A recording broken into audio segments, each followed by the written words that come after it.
Magandang araw, class. Good day.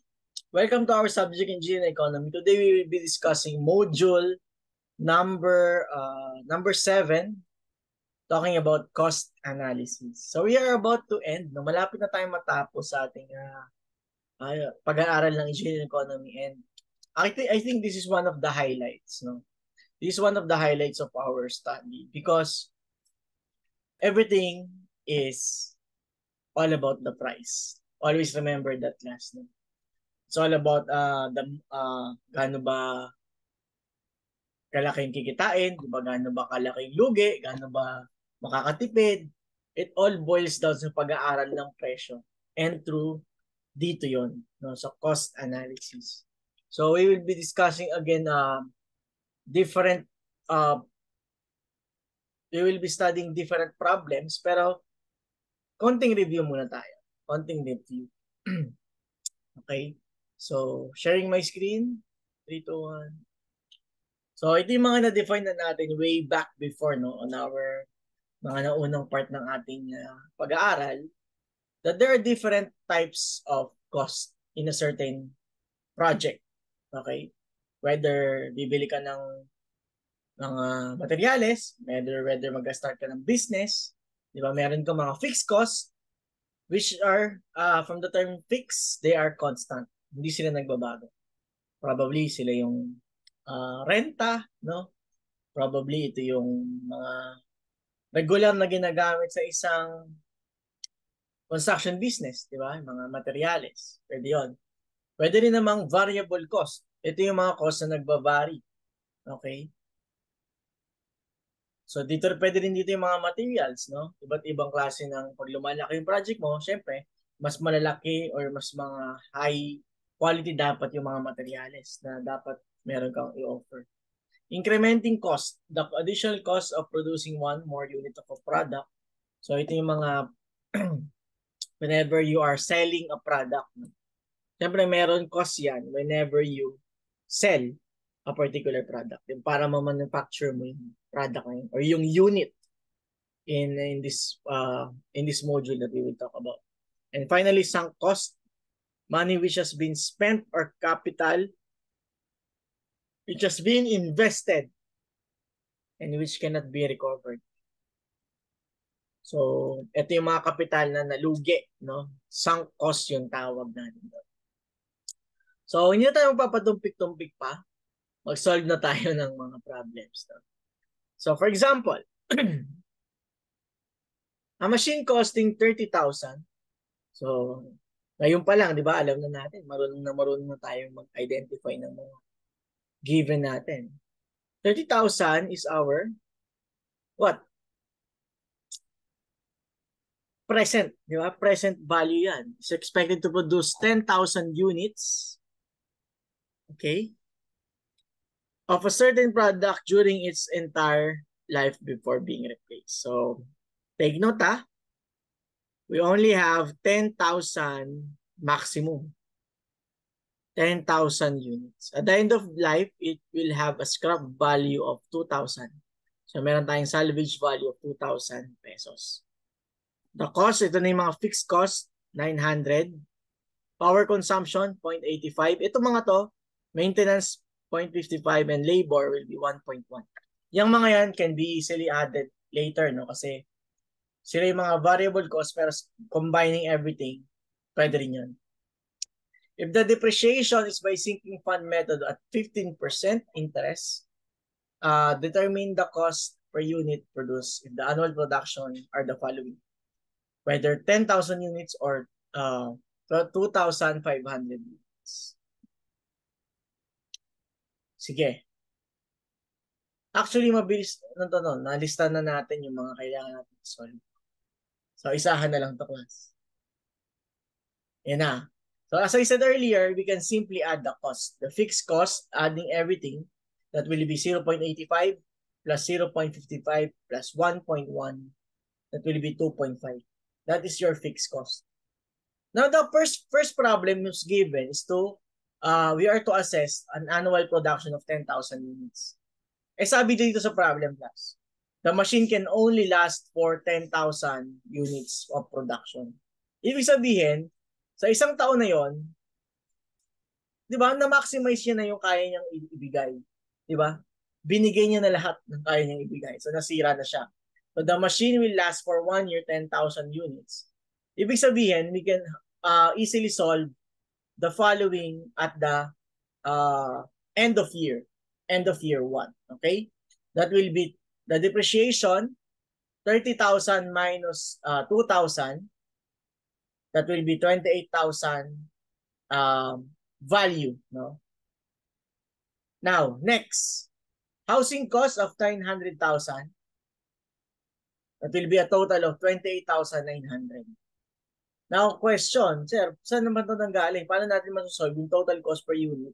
Bakit yan pinag-add? Diba? Bakit yan pinag-add? Kasi nagde-depreciate yung value ng machine at the annual production of 10,000 units. Total niya na yun. Okay? So, yun yung nabigay niya sa buong taon. Di ba? Kung naalala nyo yung total, yung sa straight line method natin dito, that will be simply the depreciation, initial minus last, di ba? Over the number of units. Okay? Yun din to actually. Pero nag-add lang tayo ng 900 kasi may additional cost of 900 a year. Okay? So, meaning, ito yung nanggaling sa isang buong taon. Okay? So that will be 28,900 divided by 10,000 units. That will be ilan yan? 2.89. So that adding everything, that will be 5.39 pesos per unit. Okay? Ganun lang kadali. Okay? Next. The annual production of 2,500. Dito na naman, papasok na tayo sa depreciation. Okay? Ito yung di ba nalilito tayo last time. That the machine now, dahil 2,500, divided, it has a life expectancy of 10,000 units produced. So that will be the machine will last for 4 years. Okay? So the depreciation will be initial minus last, 30,000 minus 2,000. Ito na. Ito na naman yun, di ba? The finding F given A at 15% interest at 4 years. Okay? So ito, we can easily solve this. Okay? Easily solve this. So that will be 5,607 plus the fixed housing cost of 900, that will be 6,500. So the total cost per unit will be 2.5 coming here. And then this one, 6,500 over the total number of units, that will be, adding the two will give us 5.10 pesos. So mas kaya niyang mag-adjust, di ba? Sa presyohan, mas mababa. So if you are kind of confused, pwede niyong balikan, no? Screenshot yung mga problem na to. Basta laging tatandaan, ganyan yung approach sa depreciation. Okay? So another problem.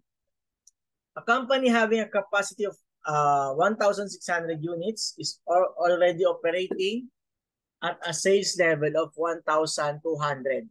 So malapit na siya sa maximum niya per year, no? Pero meron siyang selling price of 720 at fixed cost of 365,000 per year and variable cost of 416 per unit. Ang laki, no? Pwede nyo na i-minus agad to eh. 720 over 460, no? It has been estimated that a reduction of 50 pesos per unit in the selling price would increase the sales by 300 per unit. So, alin yung profitable? Magbawas ka ba ng presyo or hindi?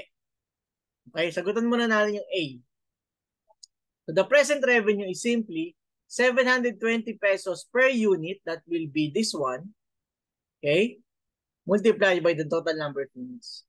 So, total revenue of 864,000. Ngayon, subtracting everything. That will be the fixed cost of 365,000. Bayad sa upa, sa renta, sa planta. Plus, Ito, ang laki nito, no? 416 multiplied by 1,200. That will be 624,000. So that will be 864,200. Ibig sabihin, lugi ka. Diba? 864,000 revenue minus the total loss of total cost of 864,200.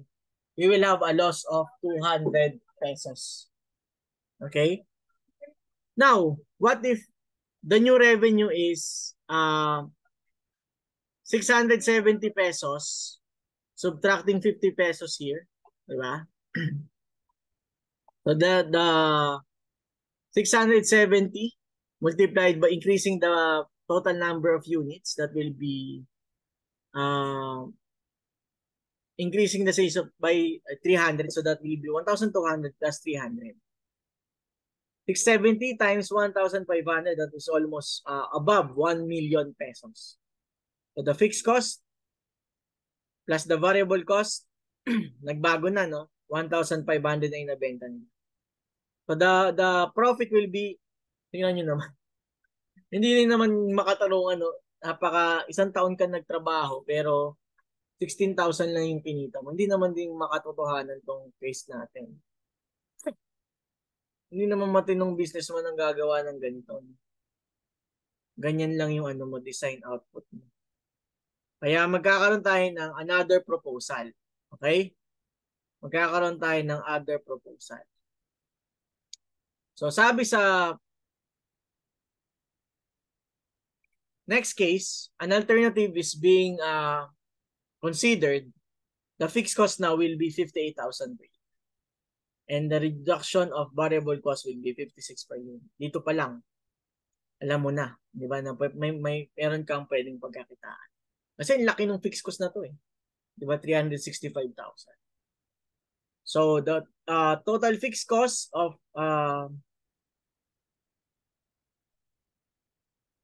saan nga galing si 423?